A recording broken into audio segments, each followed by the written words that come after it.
Patriarcas e Profetas. Capítulo 46. As bênçãos e as maldições. Depois da execução da sentença de Acã, Josué teve ordem de arregimentar todos os homens de guerra e, de novo, avançar contra Ai.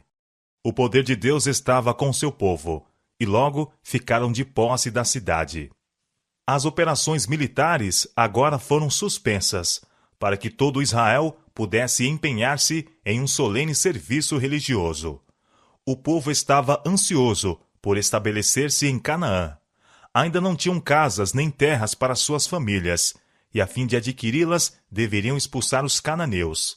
Mas este importante trabalho devia ser adiado, pois que um dever maior reclamava sua primeira atenção. Antes de tomarem posse de sua herança, deviam renovar seu concerto de fidelidade a Deus.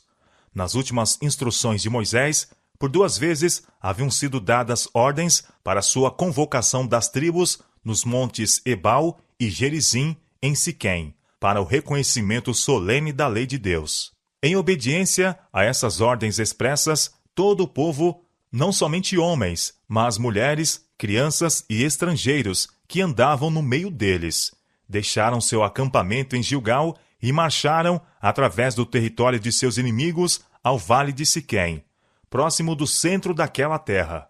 Posto que cercados de adversários não vencidos, estavam seguros sob a proteção de Deus enquanto lhes fossem fiéis. Agora, como nos dias de Jacó, o terror de Deus foi sobre as cidades que estavam ao redor deles, e os hebreus não foram incomodados. O lugar indicado para este serviço solene já era sagrado pela sua ligação com a história de seus pais.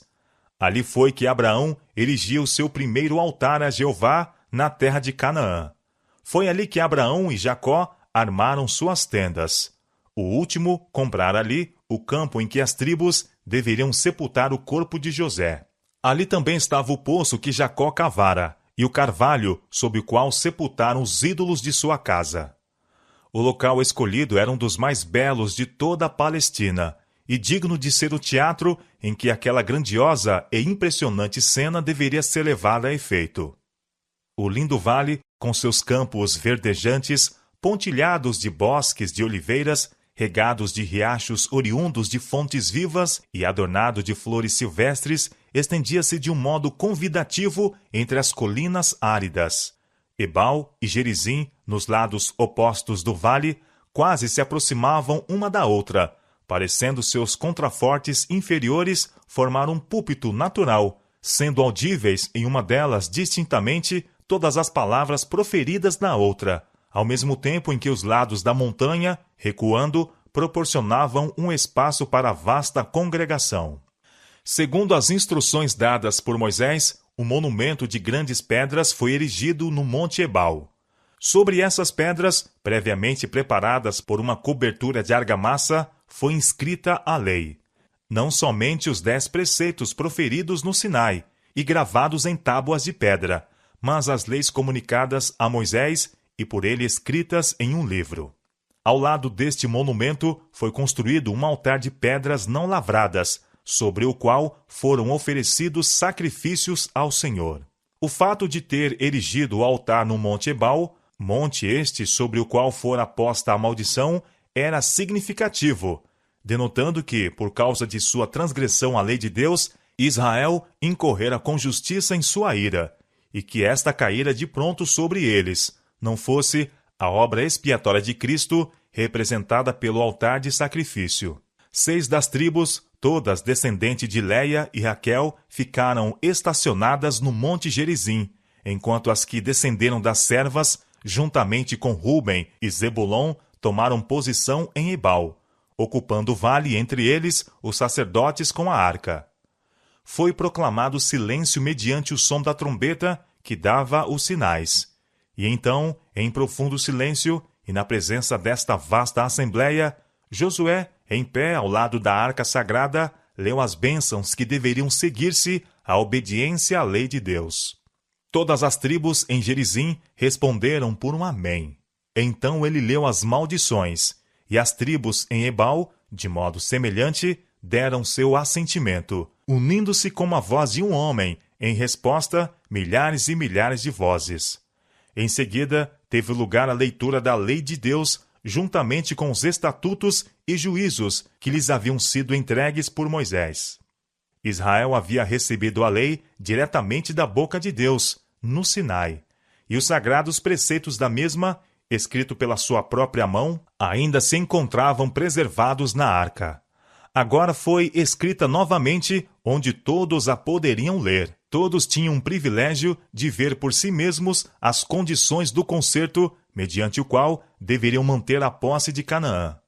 Todos deveriam exprimir sua aceitação aos termos do concerto e dar seu assentimento às bênçãos ou maldições pela sua observância ou negligência.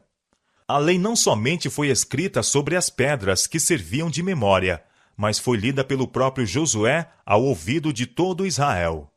Não fazia muitas semanas que Moisés dera todo o livro de Deuteronômio em discursos ao povo. Contudo, de novo lê Josué agora a lei. Não somente os homens de Israel, mas todas as mulheres e crianças ouviram a leitura da lei, pois era de importância que também estas conhecessem e cumprissem seu dever. Deus ordenara a Israel com relação aos seus estatutos. Ponde, pois, estas minhas palavras no vosso coração e na vossa alma, e atai-as por sinal na vossa mão, para que estejam por testeiras entre os vossos olhos. Ensinai-as a vossos filhos, para que se multipliquem os vossos dias e os dias de vossos filhos na terra que o Senhor jurou a vossos pais dar-lhes, como os dias dos céus sobre a terra. Deuteronômio capítulo 11, versos 18 a 21. Cada 7º ano, a leitura inteira devia ser lida na Assembleia de todo Israel, conforme Moisés ordenou.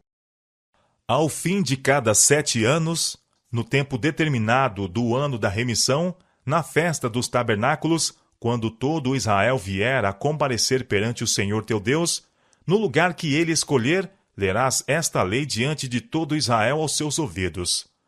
Ajunta o povo, homens e mulheres, e meninos, e os teus estrangeiros que estão dentro das tuas portas, para que ouçam, e aprendam, e temam ao Senhor vosso Deus, e tenham cuidado de fazer todas as palavras desta lei.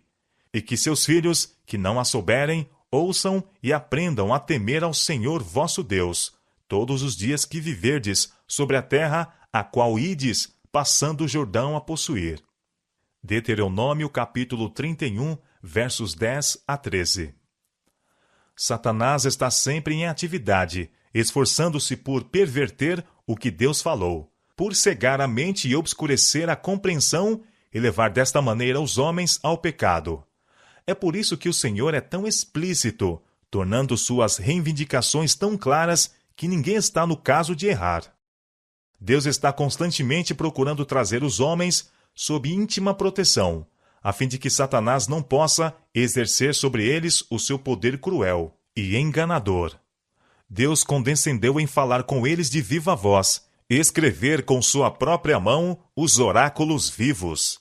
E estas benditas palavras, todas animadas de vida e luminosas de verdade, são confiadas aos homens como um guia perfeito. Visto que Satanás está tão pronto para se apoderar da mente e desviar das promessas e requisitos do Senhor as afeições, necessita-se da maior diligência para fixá-las no espírito e gravá-las no coração. Maior atenção deve ser dada pelos ensinadores religiosos à instrução do povo nos fatos e lições da história bíblica e nas advertências e ordens do Senhor. Estas coisas devem ser apresentadas em linguagem simples, adaptada à compreensão das crianças. Deve ser uma parte da obra, tanto dos ministros como dos pais, providenciar para que os jovens sejam instruídos nas Escrituras. Os pais podem e devem interessar os filhos no conhecimento variado que se encontra nas páginas sagradas. Mas se quiserem interessar seus filhos e filhas na palavra de Deus, deverão eles próprios estar interessados na mesma. Devem estar familiarizados com seus ensinos e, conforme Deus ordenou a Israel, falar a tal respeito, assentado em sua casa e andando pelo caminho, e deitando-te e levantando-te. Deuteronômio capítulo 11, verso 19. Aqueles que desejam que seus filhos amem e reverenciem a Deus devem falar de sua bondade, sua majestade e seu poder, conforme se acham revelados em sua palavra e nas obras da criação. Cada capítulo e cada versículo da Bíblia é uma comunicação da parte de Deus aos homens. Devemos ligar seus preceitos como sinais sobre nossas mãos e como testeiras entre nossos olhos. Sendo estudada e obedecida, haveria de guiar o povo de Deus como guiados foram os israelitas, pela coluna de nuvem durante o dia e pela coluna de fogo à noite.